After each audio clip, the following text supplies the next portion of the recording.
I'm your host, Robert Kenny, and next to me here, my co-host, ATI. ATI, how you doing tonight? I'm good. How are you? I'm good. I'm back from the transfer porthole that you sent me in last week. I didn't send you. You went in the transfer portal. Well, nobody else was interested, and after nobody else was, hey, how about that? Marcelo Zuna with a grand slam. That doesn't happen very often.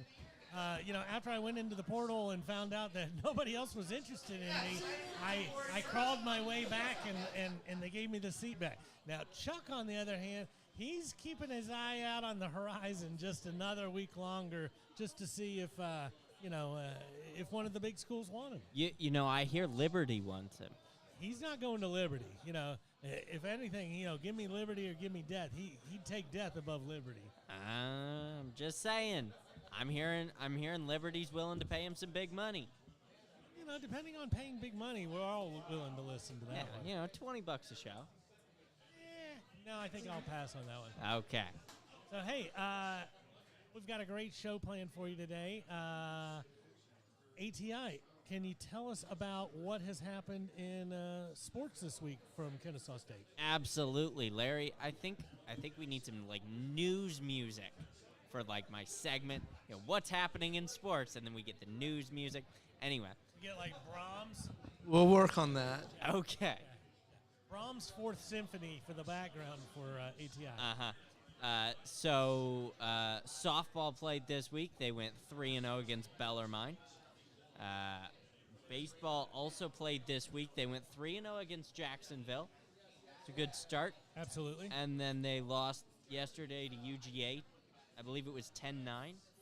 Anytime you go to a big school and lose by a run, that's not too bad.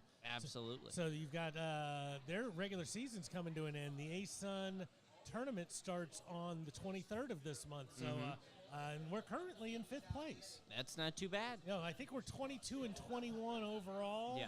But our ASUN record is much better than that, and rooting for Coach Coe's boys to make another run of it. Absolutely. We'd love to see him in the NCAA tournament. Oh, I love regionals and super regionals, and, man, Omaha would be as crazy as it seems for Omaha, look at what this school has done in the last 2 months.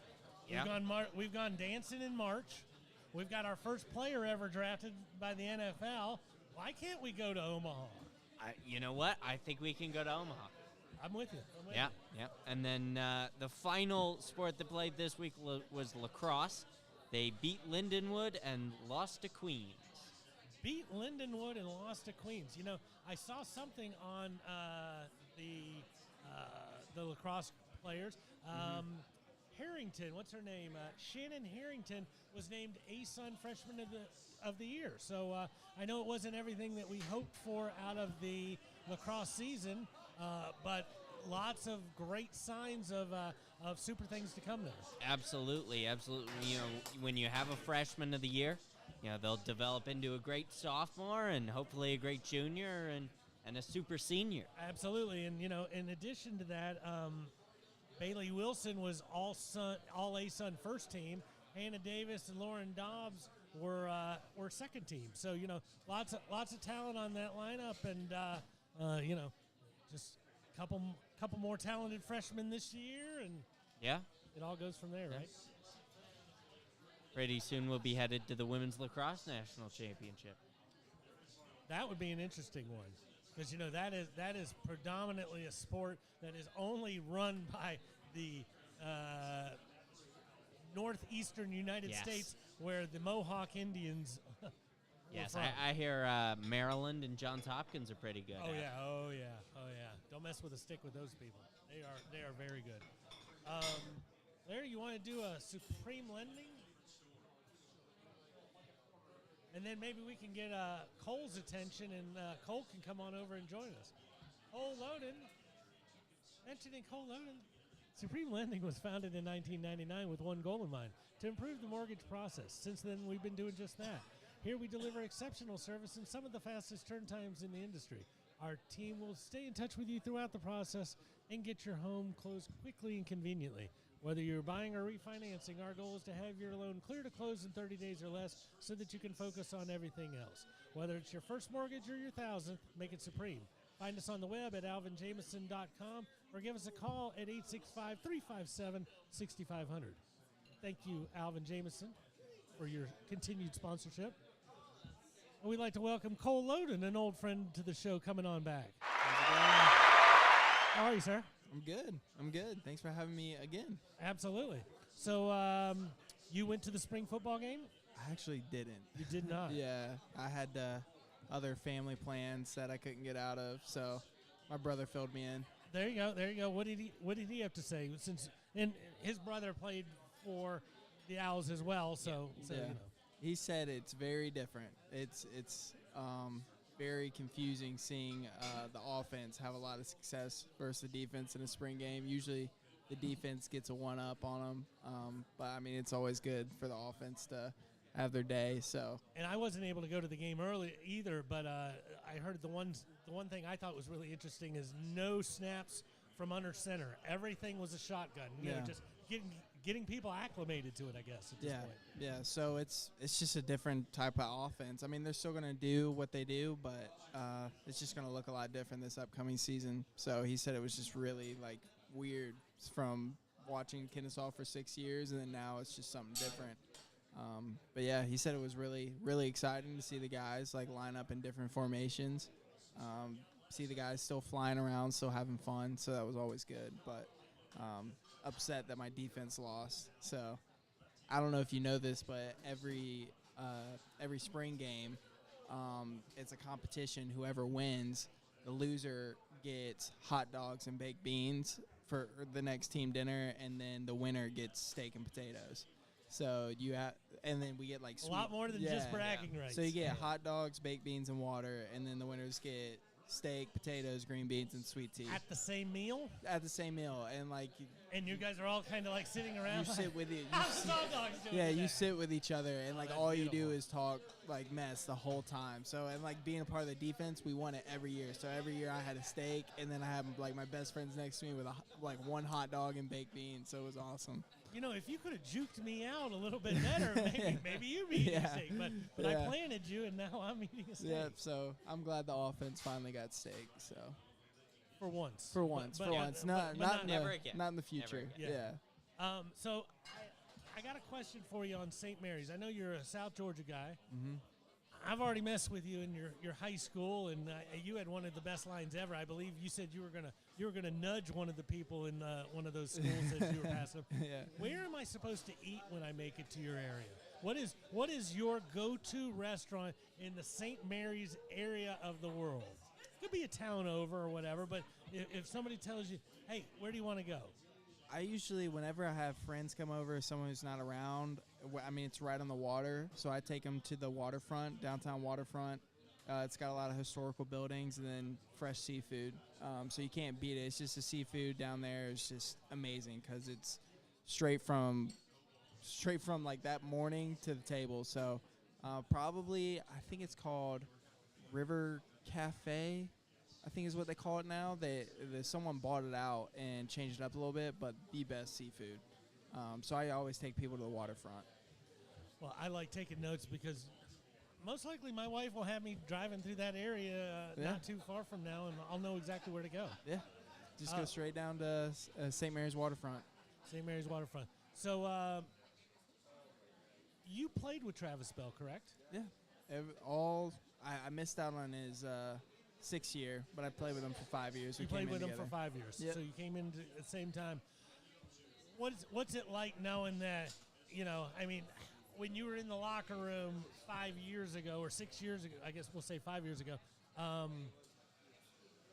were you thinking, maybe that's the first guy who gets drafted? I mean, it's kind of a weird thing. We were talking about it when he was on this show, and we were sitting down. It's kind of crazy because he was one of my first really good friends at Kennesaw because we came in the summer going into our freshman year of college, trained for a couple weeks. You don't really know anybody that well. You're just trying to make a name for yourself. Both on the same side of the ball. Yeah, and we got room together in fall camp. So we were stuck with each other for 22 days.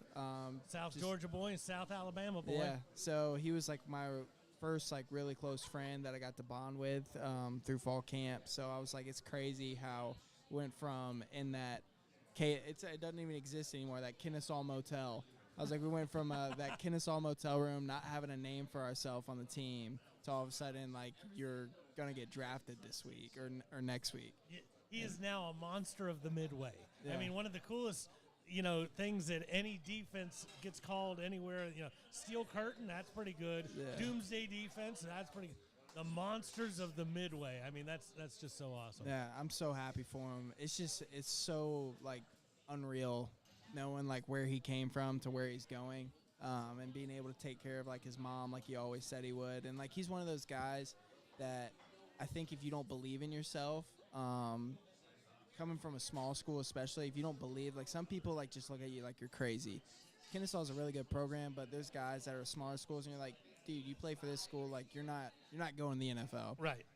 And you have to be one of those guys where, like, I'm going to the NFL. And he was like that since he got to Kennesaw. He was like, people would ask him what he wants to do for a job in the future. He's like, I'm going to the NFL. So I think just that mindset and carrying that out the whole entire time, even though when people were like, you don't play the Alabamas, you don't play, like, in Division I FBS, and, like, he had all that hate going on, going against him. And anytime you would ask him, like, he's like, I'm going to the NFL. So, and just the fact that he stuck out for his 6th year when he could have transferred. He's an awfully large fellow. He does stick out. Yeah, so he could have, like, I know schools were pursuing him going to that 6th year, because we both got invited back for his 6th year. We, like, talked about where our head was at, and he knew he could go play somewhere else if he wanted to, maybe even a bigger school, like at the FBS level. And just him knowing that he was good enough for the NFL to find him wherever he was at, and he was loyal to Kennesaw and loved Kennesaw and stayed true to that till the end. I think it's really special too. Well, and that's so awesome, But that's something that happens in every sport. If you're that good, they will find you. Yeah. It really doesn't matter. They might not find you quickly, but sooner or later, they will find you. Having him on the show a couple weeks ago, he was just.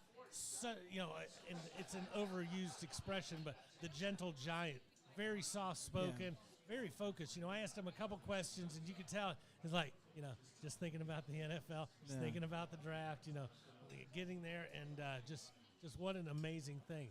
Let me ask you this. When you guys came here, there was nobody who was going to the NFL or anything else.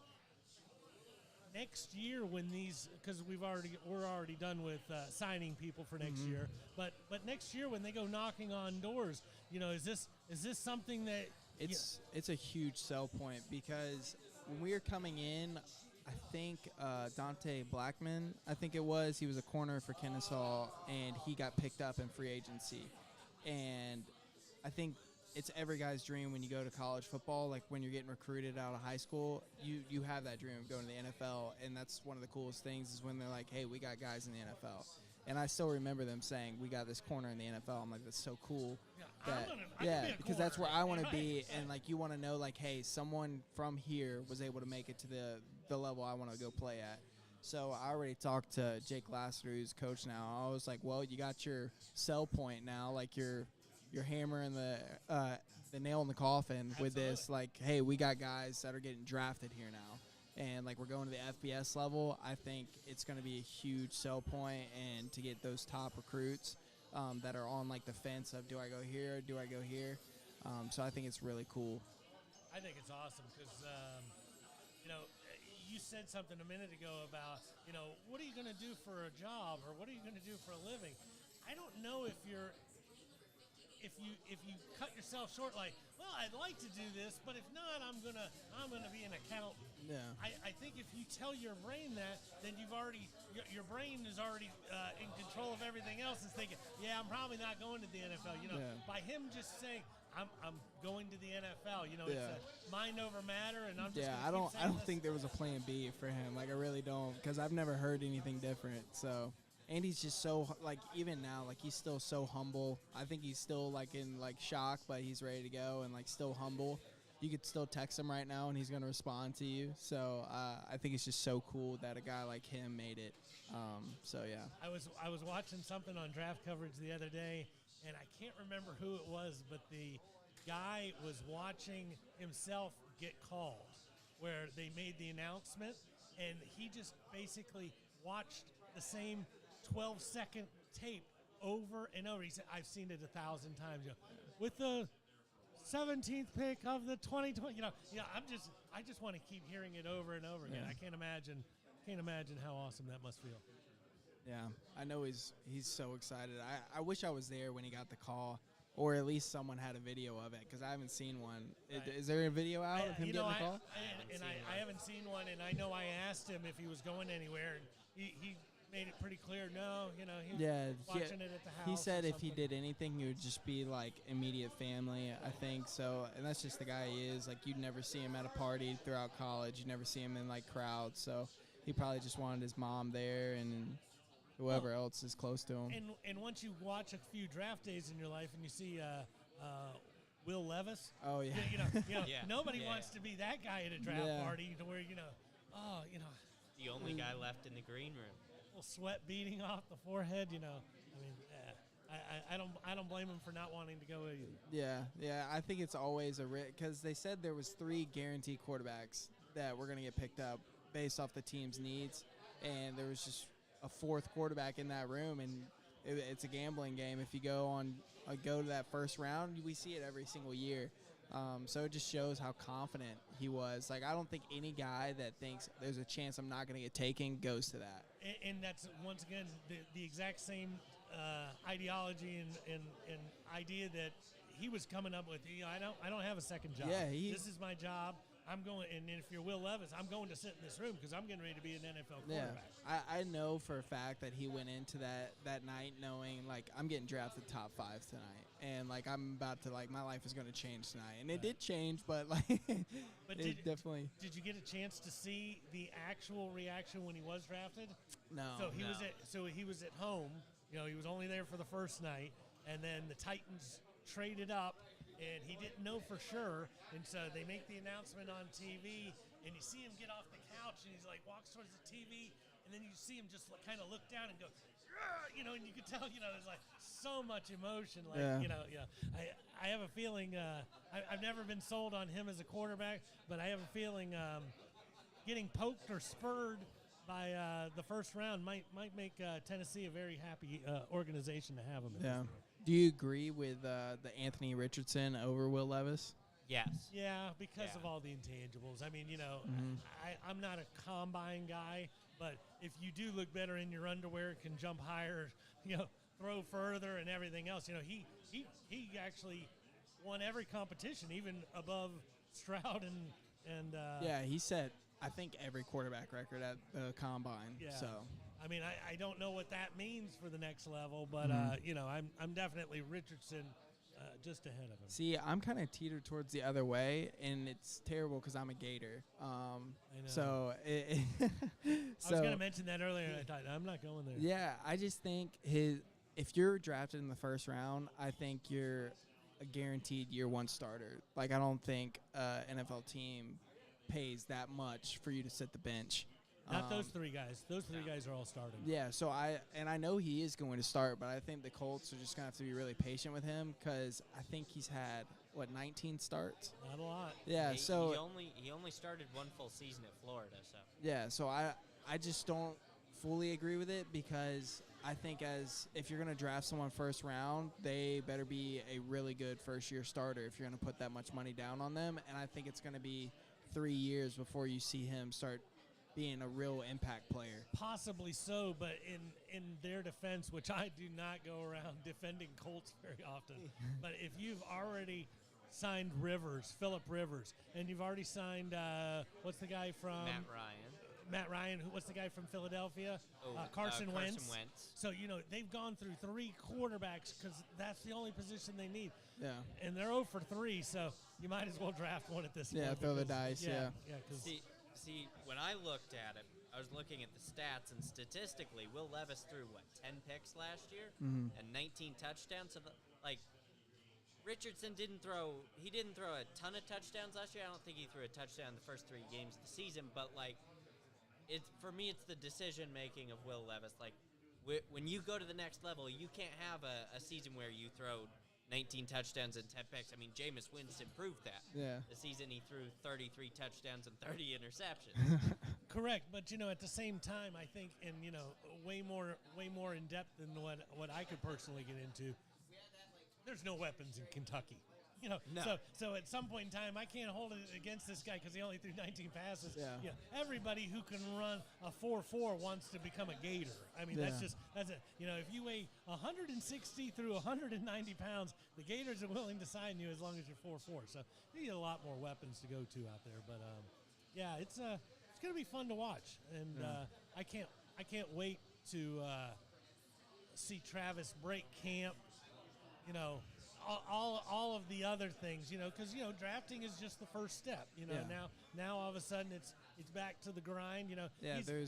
He's that same freshman staying at the Kennesaw Motel. He's just getting paid a little bit. Yeah, no one cares how much you're getting paid. No one cares if you're drafted or not. No one cares if you're an 8-year starter. Like it's a business out there, and they're cut and dry. Like they don't care who you are. If you're not gonna make them money and you're not gonna help them win games, if you're even a problem in the meeting room, like you're gone. No, absolutely. And when you're getting ready to get drafted, you don't know everything. You don't know every team's defensive line. Yeah. So right now, there's a 34-year-old defensive tackle for the Bears and a 29-year-old defensive tackle who know that guy's coming for. They just drafted him because I wasn't very good at my position last year. So when you go to camp and people are looking at you like, yeah, I see you coming. It's got to be intense. The crazy thing is, people, when guys get drafted, I mean, most of them do make the team and play, but when people get drafted, they're like, oh, you're going to play in the NFL. Like, no, like, you can get drafted and not make it through camp. Oh, absolutely. Like you don't sign until after camp. So, like, you can get drafted and be at home, like, 2 months later because you just weren't smart enough, couldn't figure out the playbook, got injured, which happens. Lazy. Yeah, lazy. Yeah, something. Late 3 times, you're gone. Like, so don't ever be late. Just because someone got drafted, you're like, oh, their life has changed. Like, no, they gotta make it through camp first, and then you have to make it through camp every single year. So it's crazy how, like, you see these stories of these guys who get drafted first round and are broke 4 years later. So, and it's because it's a business. Like, you could get first overall, and then 4 years later, you're on your couch, and your life is just completely done a 180. So I know somebody, his name's Raleigh Webb, and he went to the Citadel, and he was not drafted last year. But the second after the draft, the Ravens said, we'd love for you to come to camp. And then they brought him up and they sent him down. They brought him up and they sent him down. And you can only do that so many times before then you have to offer that player to the whole world. And Bill Belichick took him. Yeah. So, he's currently a Patriot. I think he's got 2 penalties and 1 catch in his NFL career. But, here's a guy who wasn't drafted and is still living that dream. But like you said, it all comes out in the practice. You look really good on tape, but, man, once you got here, you look like you got cement shoes for. Yeah. So, and then Travis has got 2 camps, right? There's a rookie mini camp. Correct, and to get you acclimated. Yeah, and then there's actual camp.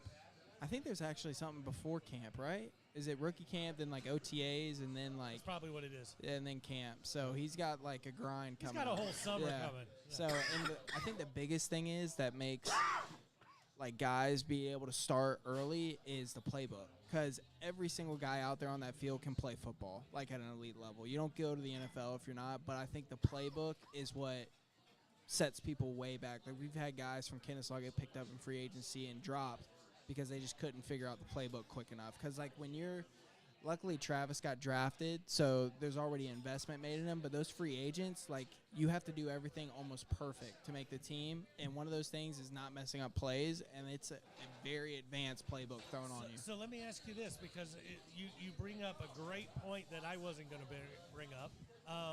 Everybody thinks about offense and all the different plays, and if you're the guard, are you a pulling guard? Or are you doing this? And if you're a wide receiver, are you doing this or doing that? There's a lot of different plays for the defense. Yeah. Beyond being in a 3-4 or a 4-3. Yeah. What does he have to get used to at this point? The thing he has to get used to is being a pro football player. Where college and high school, you're handcuffed. Whatever the coach calls, that's what you're running. But in pro, you have to be able to, all right, if they're lined up in this formation, you have 2 options that you get to pick from, and it better be the right one. So, like, for wide receivers, for instance, if Coach Bo calls a comeback route, you're running a comeback route. And the pros are like, all right, if the corner's playing off, you can run a slant or you can run some type of 5-yard and in. If he's playing press, you can have a vertical release. If he's playing like zone, you can run a spot route. Like, so they give you options in the NFL, but you have to know offense and defense. Like, you have to study offense and realize formations in different sets, and then you also have to know your role, and you have to know what the guy's doing like next to you. Because if you decide to go one way and he decides he sees the formation differently, and Travis as a rookie goes one way, a veteran does it right the other way, and you collide and you hit and you bump knees with him in practice, like a veteran, like starter, like you're on the line now. Like if you do that again, if you come close to injuring a player and like messing up a play, like you're on the line for getting cut. So it's so much more advanced in the NFL because you're a pro football player. The coach can't call a play and Peyton Manning does 5 audibles. He can't just keep redoing like the play for you. Like, you have to figure it out and you have to know what your role is. So let me ask you this. Having never been a defensive lineman or been around them in a huddle or anything else, is his job the same every play? No. Well, exactly. So no. So when a defense is called, is this a run first? We're trying to stop the run with this defense, and we want you to get into the backfield or to hold your area and hold your ground, or this is a passing style defensive play? Yeah, so it's always run first for those guys, unless a certain play call is on where they want them playing more. Naked backfield. So I think, and knowing very little bit of defensive line, it's really based off the blocking scheme, whether he's a box player and he's trying to force everything back in or he's trying to spill it to other guys, because it's really based off kind of what the back end's doing. Like, if the linebackers are playing gaps, then it comes crucial, like whether you're a spill or box player. And then, like, if you have DBs that are down in the box with you, you probably can spill everything because they can pick it up. But if you got DBs, like if you're playing like man, like if you figure out they're playing man, like you can't let anything get outside of you because all your help's gone. Well, sometimes defensive linemen have horrible-looking statistics when you compare them to other positions on the field. But like you're saying, his job's not to... His job is for other people to make plays half the time. Correct. I'm going to try to take 2 of these guys to where my linebacker or my safety can come right behind me and make the tackle. Yeah, right? And that's why, like, if you don't know football and people are talking about, oh, this guy's having an incredible year, he's had 5 sacks, and you're like, he's played 13 games and has had 5 sacks, and you're like, that's like incredible. Like, you have to get after it to be able to make plays in the backfield as a defensive lineman, because you're have run responsibilities that don't just let you just go full speed and dog a guy and then make a play. Correct, especially when you're a tackle, not an edge rusher or something like that. I'm so excited about the next few months, hoping I get way more news than I think I'm going to get. I'm going to be connecting to the Chicago Herald for this, or something else to give me any tidbit. Yeah, it'll be exciting. I know he's ready. The main thing I just told him, I was like, you just got to keep your mind right and your mental's right, and just not let that get away from you, because he's got all the physical talent in the world. He's got the strength. He's got the speed. They drafted him there because he can play there. So I was like, at the end of the day, it's just going to be your mentals. And, like, if you got your head on right, if you don't let the moment get too big for you, like you're there for a reason, you can handle whatever they're throwing at you. So to just stay patient and stay confident and just believe in himself. Do your best today. Yeah. So only worry about doing your best so today. I think if he just keeps the right mindset the whole time, he'll be fine. One of my favorite plays in pro football is a defensive lineman, and he's in his 3 technique, and he's lined up, and the middle linebacker will come up and just slap him on the butt. Yeah. And here everybody thinks this is going, and then 2 seconds before the snap, want you over here a little bit, and then if you're the offensive lineman, you got to be thinking, oh man, why is he in front of me now? I want this guy in front of me. But how cool is it to be a defensive lineman to where I don't have to look at any of these things, and Well, that's the crazy. Decisions are coming from behind. That's the crazy thing about the NFL is having those earpieces in for the mic linebacker and the quarterback. So the mic, like I was saying, there's audibles all the time. If you're in a stance as a defensive lineman, you can only see the guy right in front of you. You can't see everything around. Right. So if the mic gets a quick check that he's on a stunt in A gap, and you got your nose guard lined up in A gap, that's when you see him pat him to the side. Right. Is because he can't see what's going on, and it's like a last minute check. The coach, can't hear in that stadium, so it's the mic communicating. So it just might be like a quick stunt for the mic, and it's just a quick tap over. So yeah, it's just back to like those audibles and like having to be a pro football player and know formations like that and know your responsibility. If they do this, I got to do this. If they do that, like you get choices. So I think it's just really hard learning the playbook because it's just so much more advanced. How big is that playbook for him? And I realize, for a quarterback it's huge. For a safety, it's pretty big. Yeah. For a defensive tackle, it's still a good-sized playbook? I think it's all relative because in college, like the quarterback's playbook's like this, and the NFL it's like that. And then for Travis, it might have been like that in the college, and it's gonna increase. It's just gonna double. So I think it's just all relative. So he's not used to having ginormous playbooks like quarterbacks, so it'll still feel like a huge jump for him. But a lot of the plays are the same. It's just it's being called something different, the nomenclature. Yeah, it's the same techniques. I think it's just the different formations is like different responsibilities for him. So he's not going to learn any new techniques or any new stance in the NFL. It'll just be different ways of skinning a cat. So it's just a lot more advanced than college football. You just showed him this move 12 times in a row. Yeah. Now we're going to give him this move. Yeah. So and it's a lot on him, like being like they're going to give him the option of doing like what he thinks. Well, not really what he thinks. They'll give him like, hey, you got two options here, and you're gonna figure it out based off what the mic calls. So you just don't have that in college. Like you'll look to the sidelines, the coach will give you a call, and then he gets in your stance. That's what you're running. Right. And so, but it's gonna be like maybe right before the snap, you'll hear a mic call out an audible, and you're gonna have to, like, you're in the back of his head, he's gonna have to like know, all right, I'm doing this right now, but if they do this, I got to switch to this technique. So. Well, and there's a lot of different ways to rush the quarterback, and I never really thought about this until just now. But if I'm hitting you all the time, well, that really doesn't matter. But if I'm doing a spin move, depending on, I got to make sure that spin is going in the right direction. Because if I spin to the wrong way, then all of a sudden I just opened up the hole even more, or something. And that's like why that. the NFL is just so much more advanced than people realize, because it's the offensive lineman's job to study the defense. And if they know what defense you're running, they're going to be like, all right, I know he can't come inside because then he's going to leave a huge hole on the outside because he's got no help. So I'm just going to set up inside knowing he can't spin move inside, knowing he can't work a move. And they're so big, they can work you outside all day long if they know that's what you have to do. So that's why you're like, man, why is no one getting to the quarterback? Could be simply because the offensive linemen know, like, the formation or like the down and distance, like I know this guy can't work inside right here. I know he can't work outside.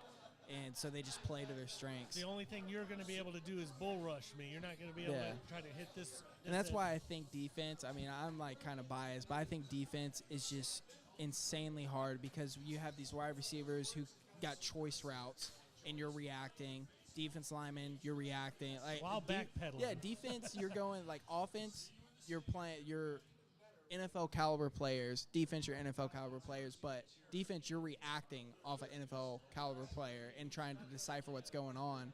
And then offense, like you're trying to just work your moves and make them guess wrong. Right. So in offense, you know where you're going before you say hut. Defense, you're just trying to figure it all out on the fly. And it's just insane because as defense player, like, oh, I know what he's doing here, and then the wide receiver's like, all right, this is what he's doing, so I'm going to do the opposite. Right. So because they have choices, and that's why it's so crucial the quarterbacks work all off season with their wide receivers to know their mindset. That's why you'll see like a crazy ball throw, like a guy will run a comeback route, and the quarterback will throw like a vert, and it's because like the quarterback's looking at the DB playing off, thinking, all right, this is what my wide receiver should do. Yeah, this is what I think he's going to do based off of like his level of athleticism, his speed, his strengths and stuff, and working with him in the offseason, and the wide receiver thinks something completely different. So that's why you see those crazy throws. It's not because he ran the wrong play. It's because the quarterback read it one way and the wide receiver ran it the other. So what was the guy? Who was Tom Brady's favorite little wide receiver? Julian Edelman. Edelman. yeah, Who was the guy before Edelman? There was Danny Amendola. Welker. Wes Welker. Wes Welker. So I remember watching something, and they were talking to Wes Welker, and he said, "I don't know where I'm going." Yeah. You know, he'd run seven yards upfield and do his little thing, but all of that was based on what you as the corner or you as the safety is showing him. It's insane. Like if corners that are just lockdown corners blows my mind. Right. It absolutely blows my mind. I don't care where you go, I'm on you. Yeah, it's just insane. Like how do you react to Yeah, exactly. And that's why you see like the NFL shifting towards guys like Tyreek Hill and all them because they're so quick. Like if you're a second behind them, like they're gone. It's gone. So that's why done. it's migrating there because they're so hard to cover. Like if they have choices and like it's all based off of what the defensive back is doing, and you got to step on them, they're gonna win. They're running 4-3s out there versus DBs like and backpedaling. So like if you don't guess right as a DB versus that guy, like you're done. Well, and I'll say being a little older than probably the two of you combined. I can remember in the 1980s there was a world-class sprinter who won multiple gold medals named Ronaldo Nehemiah, and the Niners signed him. It's like, guy's the fastest guy in the world. Yeah, couldn't catch anything. We think speed, but there's only one Tyreek Hill who can go past everybody. So it's they're gotta have everything, but it'll be interesting to see. I can't wait. Larry, are we ready to do another commercial? We'll do a Modern Image. Modern Image is a locally owned document and photograph scanning company that helps clients secure and use paper files and photos. Whether it's important business files or sentimental family photos and videos, Modern Image is dedicated to helping clients solve problems around paper. Go Owls. Go Owls. They make us say something different for the first show, but we enjoy saying that. we don't say that for the second show. Say that for the second show. So obviously you talked about knowing the playbook is big, but what are the other keys to getting through camp and getting to the preseason and then making the regular season roster and staying up for all 17 games in the playoffs and the Super Bowl? I think it's just making the most of your opportunities because as a rookie, you're going to get very few of them compared to the other guys because at the end of the day, they're getting ready for season, not for you to try to make a name for yourself. So I think the few opportunities he's going to get, he's got to make the most of them, never making the same mistake twice. And then I think at that level, there is a lot of politics that come into play, so he's got to be a likable player. He's got to make it on the coach's radar to where, like, I really like this guy because you could have all the talent in the world, but if you're not vibing with the coaches or the rest of the team, I think there's a lot of politics that go into it too. So I think he is a likable guy. You guys met him, so they love humble guys that just stick to their business and – he's not going to offend anybody because he was calling them names at practice, so that's a good sign. And he's a hard worker, so that's not going to offend anybody. They're going to love that. So I don't think that's going to be a problem for him. I think it's just going to be don't make the same mistake twice. Keep your head on. Don't let it go crazy when you see all these players you grew up watching and now you're playing with them. So I think it's just making the most opportunities and don't make the same mistake twice. And, something else that I never really thought about until a couple years ago, and, you've got a 53-man roster, and as you already pointed out, he's going to probably have a rookie camp and OTAs and then regular camp and then preseason. Yeah. And, that's not those are four completely separate hurdles that he must clear in each one. But there's only 53 men allowed on a team, and even going into a draft in a horrible team, we'll say, like they used to be before they got you, the Bears, 45 of those spots are already taken. Yeah. There's only spots for 8 people, so you're vying for a very, it's not like, I just have to be one of, no, 45 of these guys already have really big contracts, and they're on our team no matter what happens this summer. So that's got to be pretty tough. Yeah, it is pretty tough. And I think even if I pray that everything goes well for him, but we all do. Even if he balls out and they're like, we want him, but we just can't keep him. If like something freaky happens like that, we just don't have our need is in other places. he balls out in preseason, Somebody else will someone see it. else will see. Absolutely. So that's like so huge that like if it's not working out here, like still do your thing and still shine because someone else is always watching. Always watching. And that the gentleman who I was talking about earlier from the Citadel, that's what I was explaining to his mom. You know, you might only get a few preseason games, and Lamar may never throw the ball to you, but somebody else is watching. Yeah. The Chargers are watching. Everybody knows. So, very, very good point. You know, especially with a defensive lineman, everybody's watching those guys because they don't grow enough of them. No, and they're just constantly rotating because they have a very short NFL career. Just because it's a lot of wear and tear on your body, and when you have 6'8" guys, 6'6" guys coming up every single year, 330, new blood, less money to pay them, like helps with the salary cap.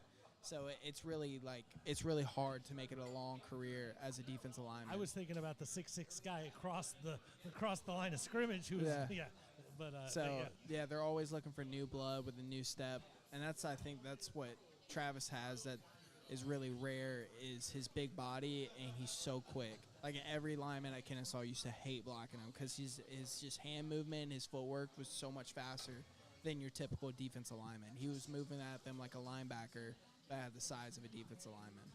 So this is an unfair question, knowing that he did just get drafted, and he was the very first guy ever drafted. Yeah.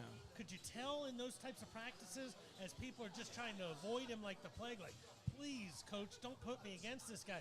Could you tell 3 years ago that somebody's probably going to take a chance on this guy above all the other players, or is it something? I mean, there's been other players that like I thought like really could make it at that level, but Travis was always one of them.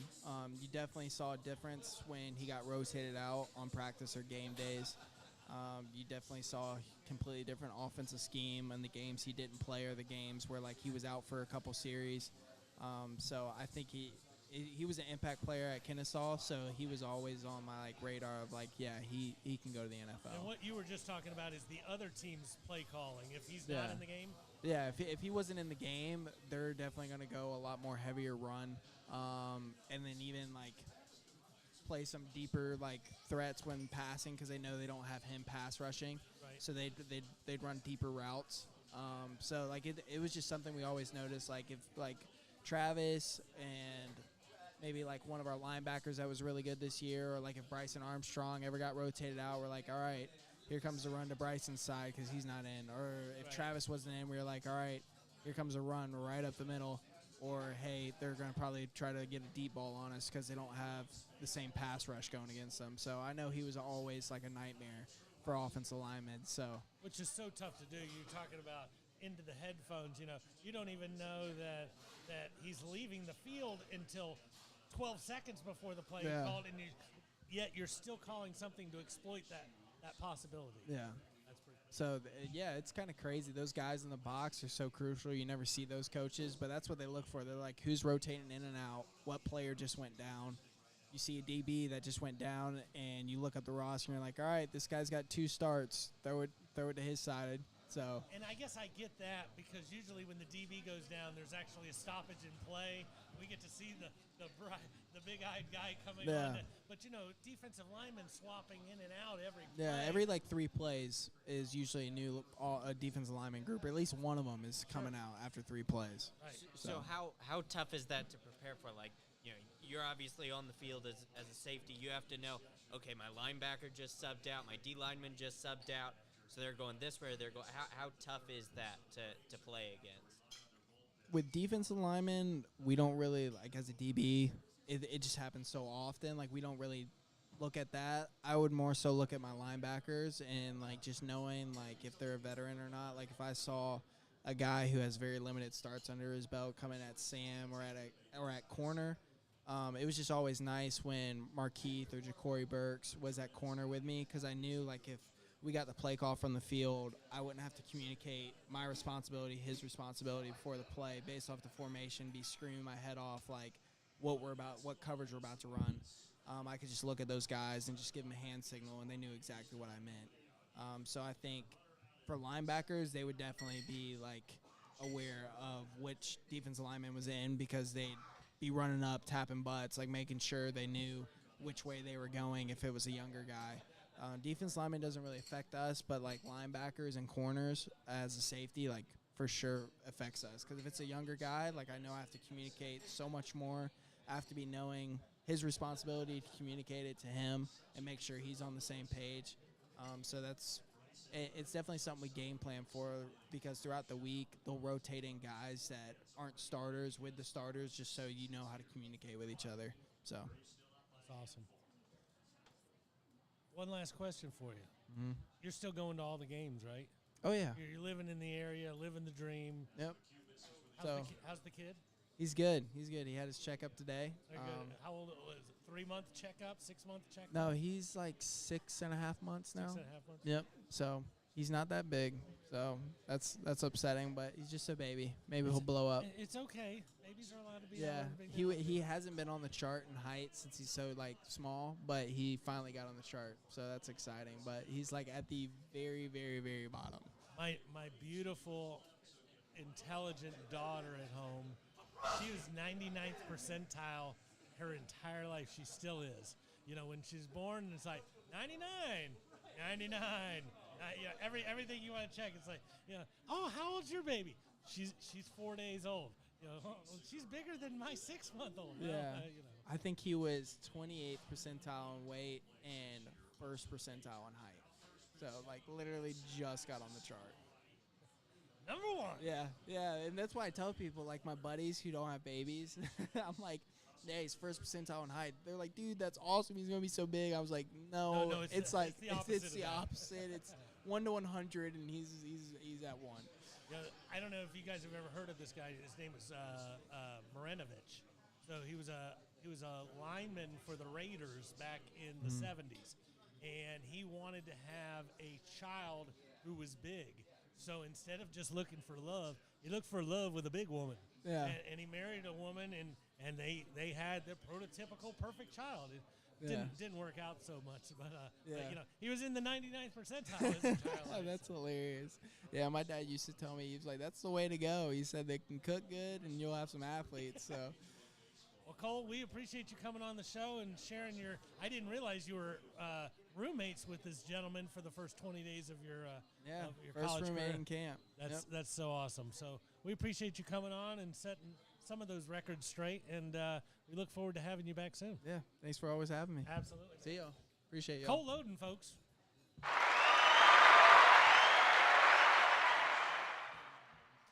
It's amazing the insight that a football player has that you can. I would have never guessed that the receivers have like 3 options based on what the corner's running. And just so many different things that, I actually wanted to write the one thing he said down, and I did not.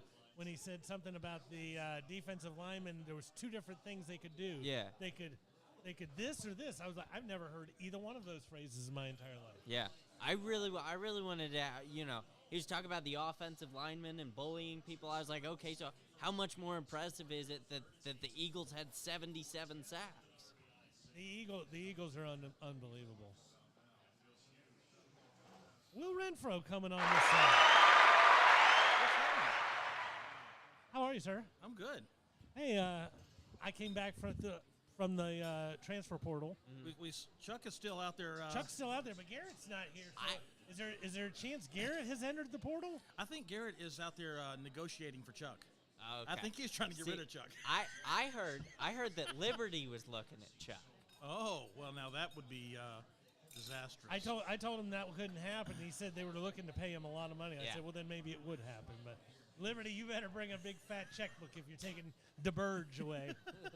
Kareem Abdul-Jabbar. So, what'd you think about our first guy getting drafted? I was ecstatic. That's such an awesome moment, isn't it? It really is. I mean, as excited I was when Big Z got on and made the actual roster from Texas, as an unsigned free agent, and then he was on the practice squad and made it. That was exciting. But now we actually have somebody who's been drafted, and most likely will make the roster. I mean, we won't know until we know. But But chances are good. And as we were discussing, even if for some reason he didn't make the Bears roster, he's probably making another roster. Yeah, there's a good chance. There's somebody's going to take him. When teams are looking at him that highly, exactly. He was taken first pick of the 7th round, which is really close to the 6th round. That's correct. So which is only 5 rounds away from the first round. No, but if the Bears pick would have been 4 picks earlier, he probably is a 6th rounder. It's all in how that shakes out. So right. Unbelievably awesome. But for this last 2 months of March Madness, drafted players, it's just kind of crazy around here. Yeah, and it's things are happening right now, and I think a lot of that has to do with the things that Milton has been putting into place. So, Milton is, I think we mentioned last week, Milton brought in the basketball coach. Correct. He brought in the baseball coach, which won the conference last year, and they're getting stronger every day. Absolutely. They had a rough start, but I think they're over 500 in the conference now. Oh, they're 22 and 21, I believe, overall. So, and I think 6 or 7 games above 500 in the conference. Yeah, because they had a 3-game sweep this past weekend of Jacksonville. Yes, and then they lost to Georgia last That was a night. tough loss. Yeah, in the 9th inning, in the bottom of the 9th, they had it tied in the 9th. It was 9-4 going into the 9th. They tied it up. And then Georgia got a run to win it at the end. So and I understand talent is talent no matter what sport you're playing, but in basketball or football, when you see the small school versus the big school, you just go, before the game even starts. Baseball, you don't feel that way. You feel like if the lefty out of the bullpen's got it tonight, we're good no matter who we're against. So right, entertaining stuff. Yeah, college baseball is all about pitching. And it so, is. if you've got a good pitcher and somebody to back him up, you could beat anybody on any given day. Correct. And because they all can hit. You don't get to college baseball if you can't hit. Well, it's like the Milwaukee Braves' old slogan in the 50s was "Spawn insane and pray for rain." Because we only had 2 good starting pitchers. So, we were going to beat you 2 games, and if we could get a good rain delay, we're going to throw Spawn insane at you again because there was no five-man rotation back in that day. Absolutely. So, how's your outlook for this football season? I mean, getting excited about learning all these new plays and watching these new formations? I was so confused watching it because I'm so used to being under the center, and when they run the option, you don't know who's going to end up with the ball, but they're running the option. Correct. But now the quarterback's in the gun, and when he gets it, you don't know where it's going, left or right, because there is no initial. He's just, the initial is a handoff, but you don't know if it's a real handoff. Correct. And I lost track during the spring game where the ball was half the time. I wasn't sure what was going on. You've never missed a spring game, I'm guessing. No, I haven't. So yeah, quite a different viewing. That was the best the offense has looked in a spring game. The one thing about the option is the timing is everything.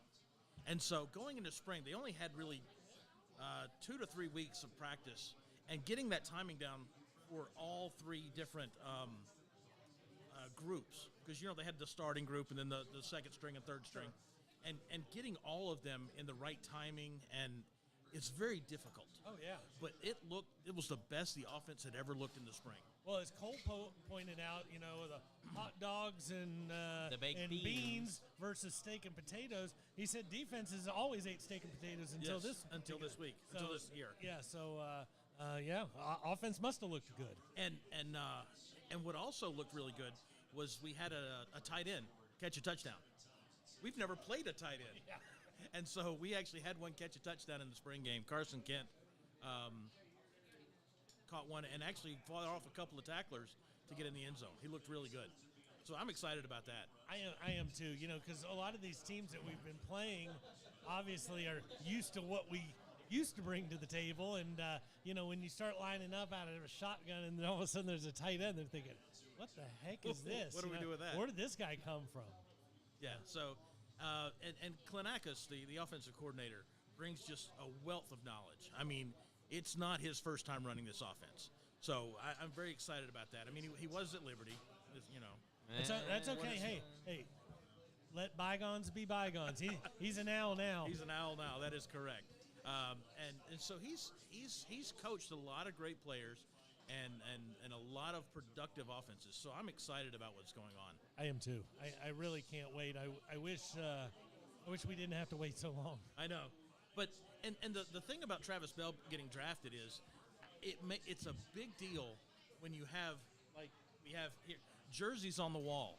And you actually have real jerseys of real players that came out of Kennesaw and on the wall when people come through looking for a program to play for. And I'm just going to go on a limb. That sign over there that says New Mix Seltzer Buckets, you can get 5 for $19.99 here at Miller's Ale House. I can't wait till that sign gets replaced with a Travis Bell jersey over on that wall, because as you're saying, that is going to be the big new step. You know, all of a sudden, 20 years from now when you walk into Miller's, there's a jersey. Yes. Yeah, and by the way, my jersey's on order. But you have to wait for that because you don't know the number yet. He's number 73. They've actually got him all listed on the active roster now with a number.